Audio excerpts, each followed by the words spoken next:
We are going to convert between linear units of measurement. Here are our most commonly used linear units of measurement, and in between them are the magic numbers of exactly how many of each are in the preceding unit. So there are 10 millimeters in a centimeter, there are 100 centimeters in a meter, and 1,000 meters in a kilometer.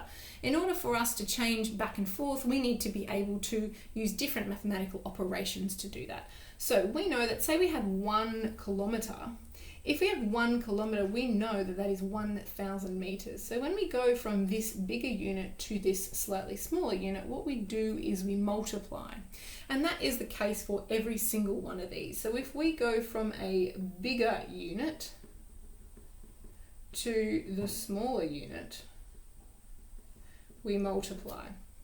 Right, so all of these would be a multiply, and we would be using multiplying by this magic number in here. So 1 kilometer equals 1 times 1,000 meters, which is 1,000 meters, and so on. Okay. When we revert back the other way, if I have 1 meter, trying to decide how many kilometers that is, we actually need to do a division.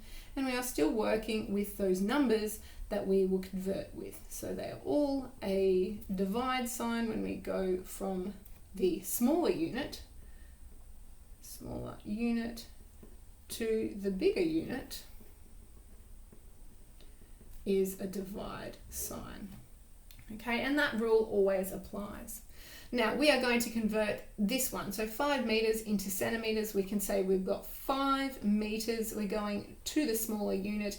If we are going from the bigger to the smaller, we are going to multiply. So we've got 5 meters multiplied by the conversion factor there, which is 100, and we would end up with 500 centimeters.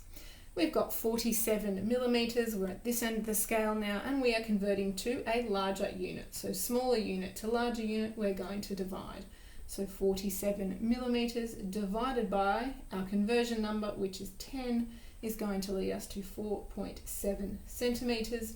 And in this case, we're going from kilometers to centimeters. Now, kilometers is here, centimeters is here, which means we need to do 2 conversions. We can do it in 2 steps, or we can do it in 1 step. Let's start with the slower 2-step first. Let's go from 2 kilometers into meters to start with, and we've got our 2 kilometers. We are going from a bigger unit to a smaller unit, so we're going to multiply, and our conversion factor here is 1,000. So 1,000 will give us 2,000 meters. We then need to take it from meters into centimeters. And if we have 2,000 meters, we are going to again do a multiplication sum, and we're going to multiply it by the 100 that is here, our conversion factor there. So 2,000 times 100 is 200,000, and we're in centimeters. If we wanted to do that in just a 1-step fashion, we could simply, instead of doing this second step, we could include on top of this times 1,000 this other conversion factor. So we could do it in one line that way.